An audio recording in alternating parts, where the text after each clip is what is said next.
نحمده ونصلي على رسوله الكريم اما بعد فاعوذ بالله من الشيطان الرجيم بسم الله الرحمن الرحيم فمن زحزح عن النار وادخل الجنة فقد فاز وما الحياة الدنيا الا متاع الغرور صدق الله العظيم۔ جو آدمی جہنم سے بچ گیا، جنت میں داخل ہو گیا، فقد فاز، وہ کامیاب ہو گیا۔ کامیابی کا تعلق دنیا سے نہیں ہے، کامیابی کا تعلق آخرت کی زندگی سے ہے۔ ایک ہمارا یقینی گھر ہے جس کو ہم اپنی قبر کہتے ہیں۔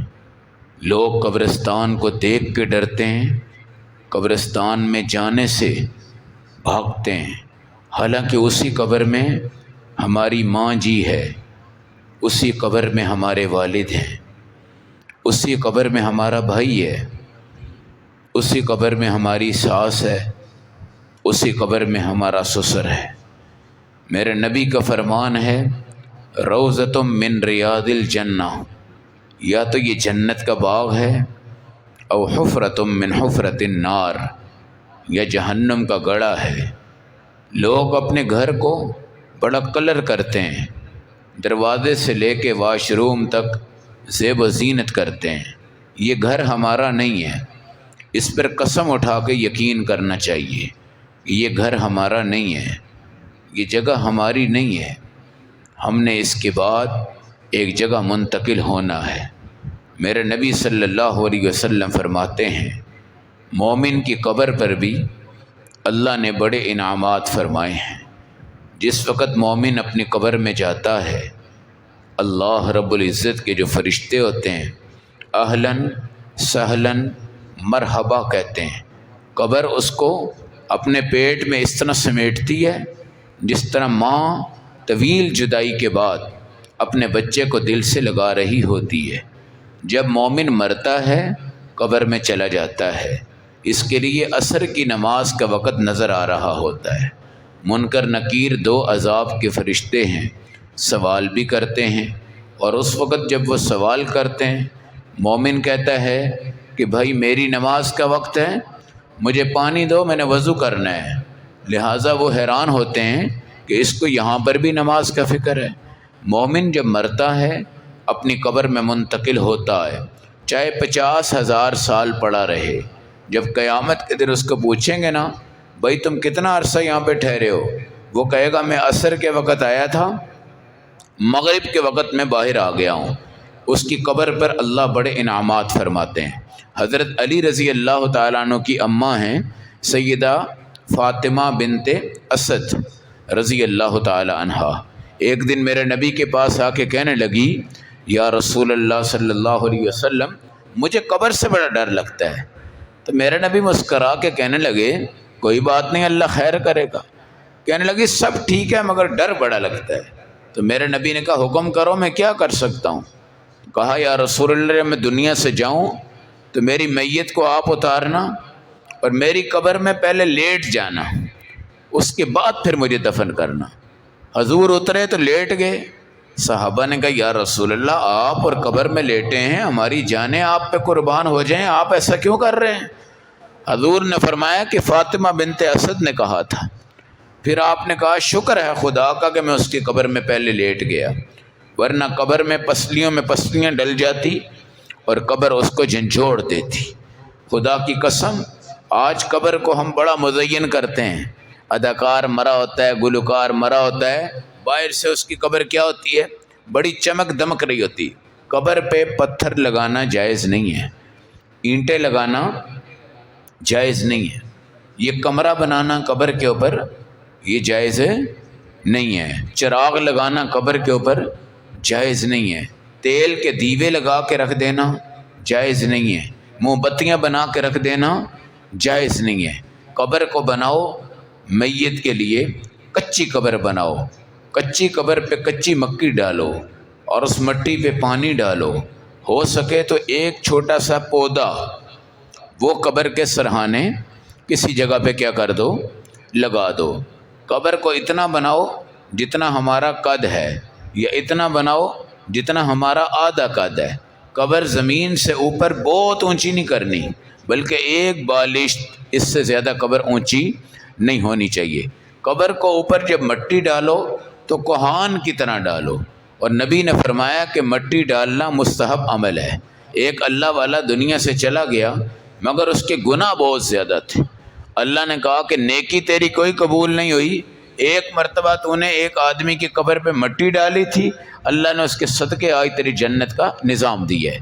قبر پر جب مٹی آپ نے ڈالنی ہے تو سرہانے کی طرف سے ڈالیں، مٹھی بھر کے ڈالیں، اور یہ پڑھیں منہا خلقناکم وفیہا نعیدکم ومنہا نخرجکم تارۃ اخری۔ 3 مٹھ ڈالنی ہے، 3 مٹھ پر یہ 3 جملے ہیں، منہا خلقناکم وفیہا نعیدکم ومنہا نخرجکم تارۃ اخری۔ قبر کو پکا بنانے سے بچنا ہے، قبر کے اوپر سجدہ کرنے سے بچنا ہے۔ قبر پہ جب آپ نے دعا کرنی ہے تو آپ نے قبلہ رخ ہو کے دعا کرنی ہے، قبر کی طرف مڑ کے دعا نہیں کرنی۔ قبر پر عورتوں کے جانے کو اس لیے روکا گیا ہے کہ عورتوں کے دل کمزور ہوتے ہیں اور وہاں پہ ہائے وائے کرتی رہتی ہیں۔ اگر کوئی عورت اللہ والی ہے اور مضبوط اعصاب کی مالک ہے، وہ پردے میں شریعت کے مطابق قبرستان میں جائے، قبر پہ جائے، اس میں گناہ کوئی نہیں ہے۔ لیکن عورتوں میں یہ ہوتا ہے ہائے ہائے کرتی ہیں، روتی ہیں۔ حدیث میں آتا ہے کہ ان المیت لیعذب ببکاء اہلہ، میت جو ہے نا اس کے گھر والے جب روتے ہیں تو اس کو عذاب ہو رہا ہوتا ہے۔ ہمارے ہاں یہ ہوتا ہے کہ کوئی مر جاتا ہے تو رونے کا مقابلہ کیا جاتا ہے، کون سا بیٹا زیادہ رویا ہے، کون سی بیٹی زیادہ روئی ہے، کون سا داماد زیادہ رویا ہے، کون سا بہنوئی زیادہ رویا ہے، کون سا ماموں رویا ہے، کون سا خالو رویا ہے، کون سی تائی روئی ہے۔ یہ ساری حضرت جابر تھے نا، ان کے گھر میں وفات ہو گئی، ان کے گھر کی عورتیں رو رہی تھی، اللہ کے نبی نے کہا جاؤ ان کو بتاؤ میت کے رونے سے قبر والوں کو کیا ہوتا ہے بھائی، عذاب ہوتا ہے۔ اب قبر کے اوپر یہ جو گلاب کے پھول ڈالتے ہیں، بعض روایتوں میں یہ ہے کہ رسول پاک کے پسینے کی جو خوشبو ہے اللہ نے اسی سے گلاب اور موتیے کے پھول پیدا کیے ہیں، تو گلاب کے پھولوں کی توہین نہ کرو۔ مجھے بتاؤ کہ بندہ اگر مر گیا ہے تو اس کے گلاب کے پھول کوئی جنت میں لے کے جا سکتے ہیں؟ عقل سے سوچیں۔ اور اس کے اوپر بھی گلاب ڈال دیتے ہیں، کلمے والی جو چادر ہم ڈال دیتے ہیں اس کی بھی کوئی حیثیت نہیں ہے۔ نیچے جب آپ نے رکھنا ہے نا میت کو تو بالکل آپ نے مٹی پہ رکھنا ہے، اس کے نیچے کوئی مصلی نہیں بچھانا۔ سیدنا ابو بکر صدیق نے کہا تھا کہ بھائی مجھے نئے کپڑوں میں کفن نہ دینا، پرانوں میں دینا، تاکہ نیا کپڑا کسی بندے کے پہننے کے کام آ سکے۔ اور یہ جو ہم جائے نماز رکھ دیتے ہیں یا صف کوئی رکھ دیتے ہیں، اس کی شریعت میں کوئی اصل نہیں ہے۔ میت کی گرہ کو بھی کھول دینا چاہیے، میت کو قبلہ رخ کر دینا چاہیے۔ میت کو جب آپ رکھیں تو بعض لوگ ایسے ہوتے ہیں جو کفن اٹھا اٹھا کے پھر چہرہ دیکھتے ہیں، یہ چہرہ دیکھنا دوبارہ ٹھیک نہیں ہے۔ بعض دفعہ اس طرح ہوتا ہے کہ میت اگر نافرمان ہے نا تو اس کے اوپر عذاب قبر کے اثرات چہرے پہ آنا شروع ہو جاتے ہیں، اور دیکھنے والے کے اوپر کوئی منفی اثر کیا ہو سکتا ہے، مرتب ہو سکتا ہے۔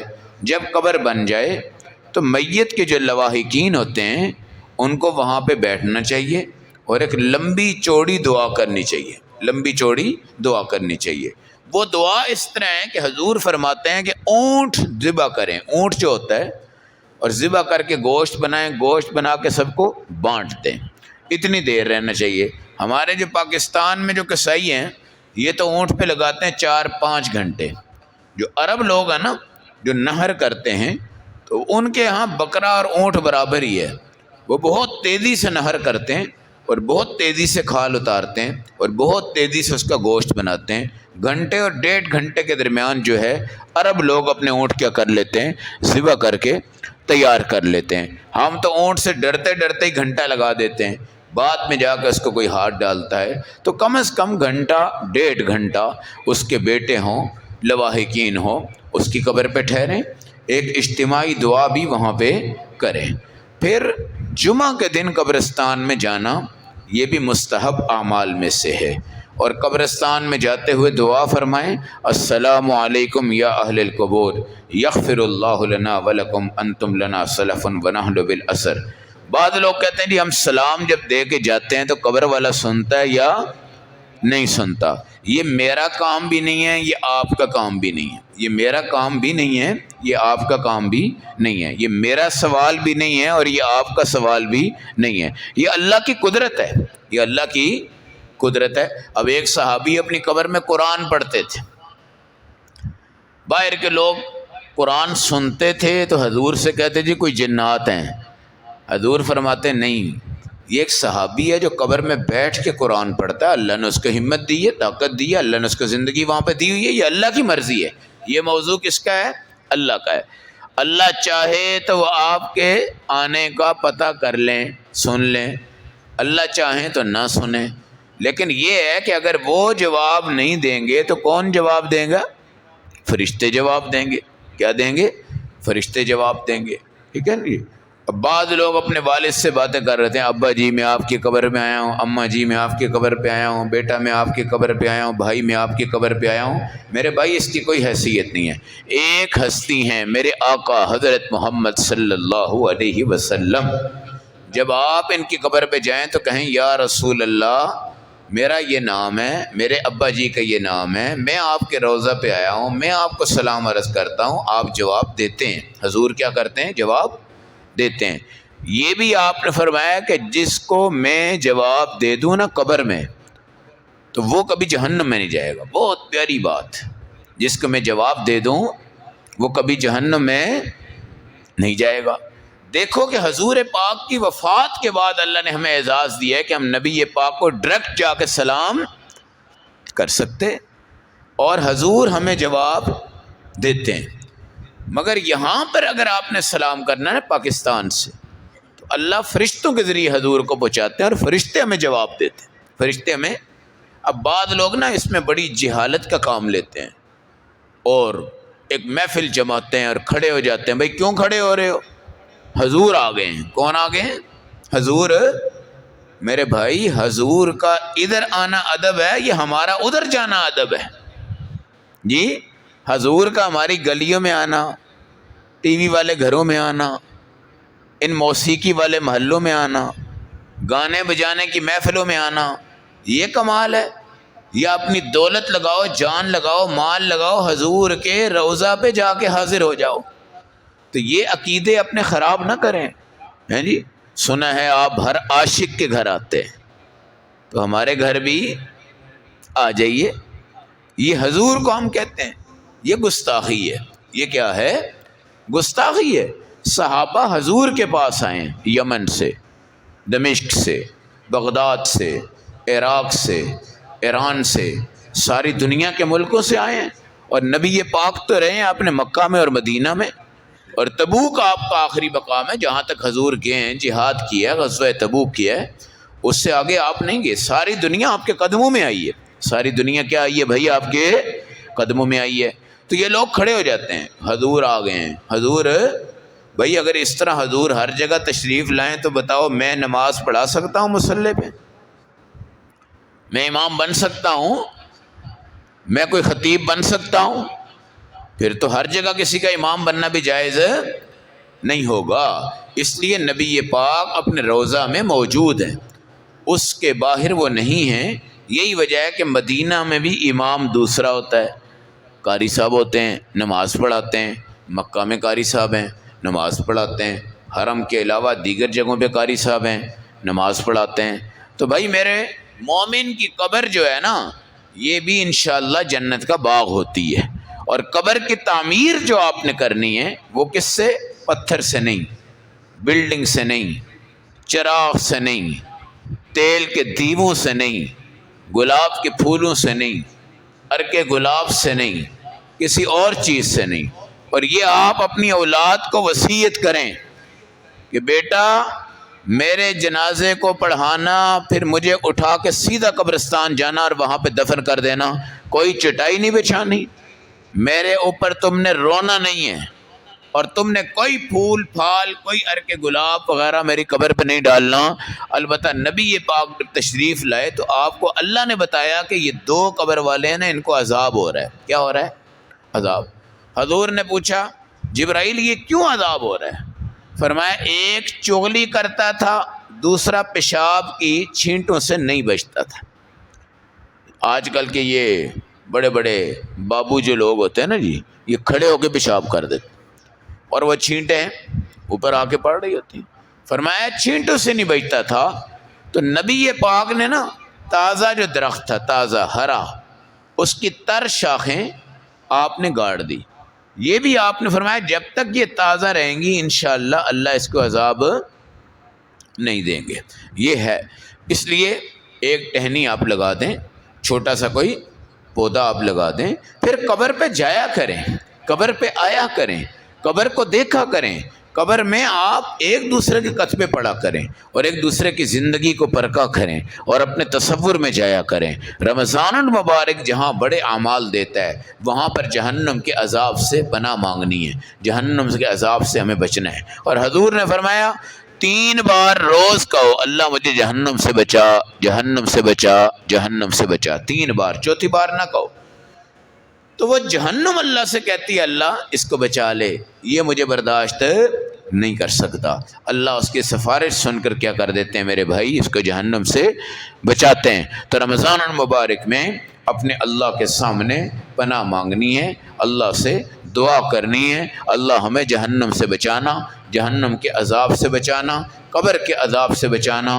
حضور پاک نے فرمایا اگر فجر کی نماز نہیں نہ پڑھی تو ظہر تک تمہیں ڈنگ پڑیں گے سانپوں کے، اور 40 سال تم ڈرل مشین سے سوراخ کرو، جتنا وہ گہرا ہوتا ہے نا اس سانپ کا ایک ڈنگ اس سے بھی زیادہ گہرا ہو، اور زور نہیں پڑی تو عصر تک، وہ نہیں پڑی تو مغرب تک، مغرب نہیں پڑی تو عشاء تک۔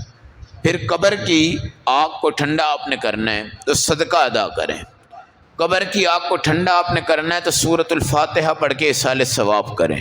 یہ کہتے ہیں نا فاتحہ پڑھنی ہے، کیا پڑھنی ہے جی؟ فاتحہ۔ یہ فاتحہ کتنے دن ہے بھائی؟ 3 دن۔ کتنے دن ہے؟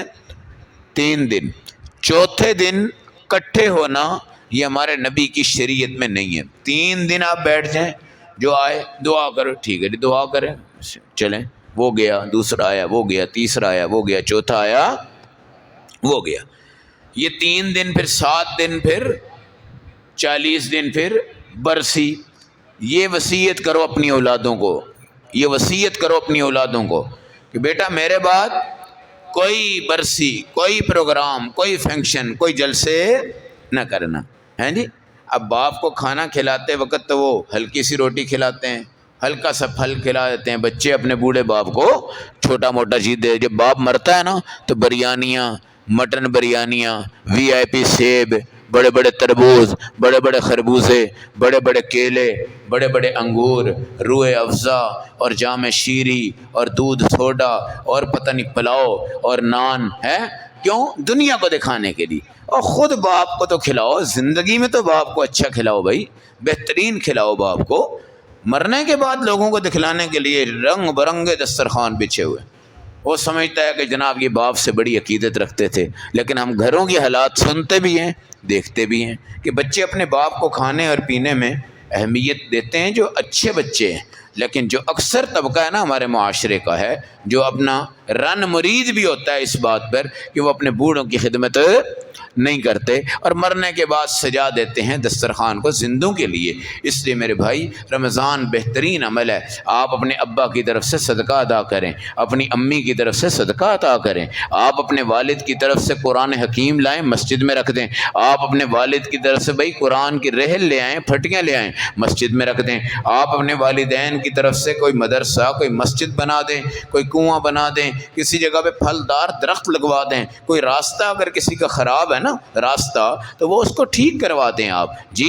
اور اگر کسی جگہ پہ کوئی غریب بچی ہے آپ اس کی مدد کر کے اس کی شادی کر دیں، اور اگر جہیز کی لعنت سے ہمارا معاشرہ تباہ ہو چکا ہے تو ہمیں دینا تو پڑے گا، چلیں اس کے اندر اس کی کیا کر دیں بھائی، مدد کر دیں۔ یہ بڑی بڑی افطاریاں کروانا ثواب ضرور ہے، لیکن یہ بھی بہت بڑا ثواب ہے کہ آپ کوئی راستہ ٹھیک کر دیں، کوئی کنواں بنا دیں، کہیں درخت لگوا دیں، کسی بچی کی مدد کر دیں، سب اپنے ماں باپ کی طرف سے کریں، اپنی بیوی کی طرف سے کریں۔ حضور کریم صلی اللہ علیہ وسلم ہمہ وقت اپنی والدہ کی قبر پہ جاتے تھے اور اپنے صحابہ کی قبروں پہ جاتے تھے، اور نبی کریم صلی اللہ علیہ وسلم جنت البقیع کا جو قبرستان ہے اکثر اس میں جاتے تھے، جنت المعلی کا جو قبرستان ہے اکثر اس میں جاتے تھے اور بڑی بڑی دعائیں فرماتے تھے، اور آپ صلی اللہ علیہ وسلم مرنے والوں کے ایصال ثواب کے لیے قربانی کیا کرتے تھے، اور حضور صلی اللہ علیہ وسلم ان کے لیے اپنی دعائیں بلند آواز سے کرتے تھے، اور آپ فرماتے تھے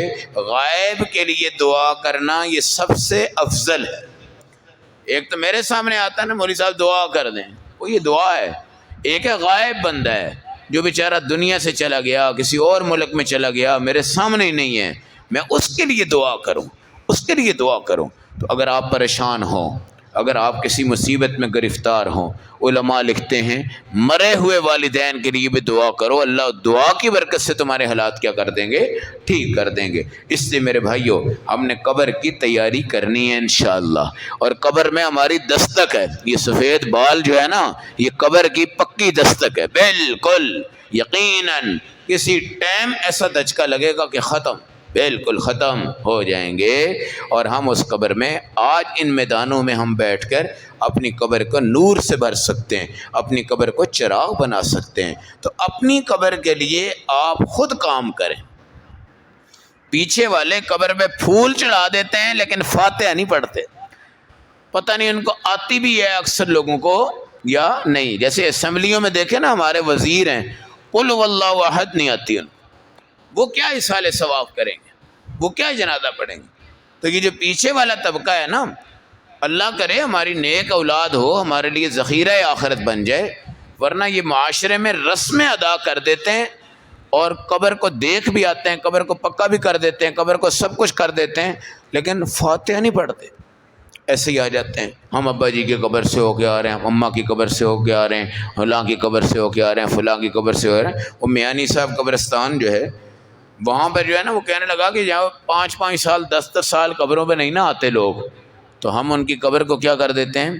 ختم کر دیتے ہیں، اس میں دوسرا مردہ ڈال دیتے ہیں، اور جو جمعے کے جمعے آتے ہیں اور ہفتے میں آتے ہیں اور مہینے میں آتے ہیں تو ہم ان کی قبروں کو نہیں چھیڑتے بھائی، ہم ان قبروں کو چھیڑتے ہیں جن کا کوئی واری وارثی نہیں ہے، اور جناب ہم اس کو ختم کر دیتے ہیں اور اس کی جگہ نئی قبر ڈال دیتے ہیں۔ تو یہ حالات بھی قبروں کے موجود ہیں۔ اللہ ہم سب کو عذاب آخرت، عذاب قبر اور دنیا کی زندگی کے دھوکے سے بچنے کی اور آخرت کی تیاری کی توفیق عطا فرمائے۔ اللہم صلی وسلم دائما ابدا علی حبیبک خیر الخلق کلہم هو الحبیب الذی ترجى شفاعته لكل حول من الاحوال مقتحم ما مدحت محمدا بمقالتی ولكن مدحت مقالتی بمحمد۔ اللہم اعنا علی ذکرک وشکرک وحسن عبادتک، اللہم حاسبنا حسابا یسیرا وادخلنا الجنة مع الابرار، اللہم ارنا الحق حقا وارزقنا اتباعه وارنا الباطل باطلا وارزقنا اجتنابه، ربنا ولا تحملنا ما لا طاقة لنا به واعف عنا واغفر لنا وارحمنا انت مولانا فانصرنا على القوم الكافرين، وصلى الله تعالى على خير خلقه محمد وعلى آله واصحابه اجمعين۔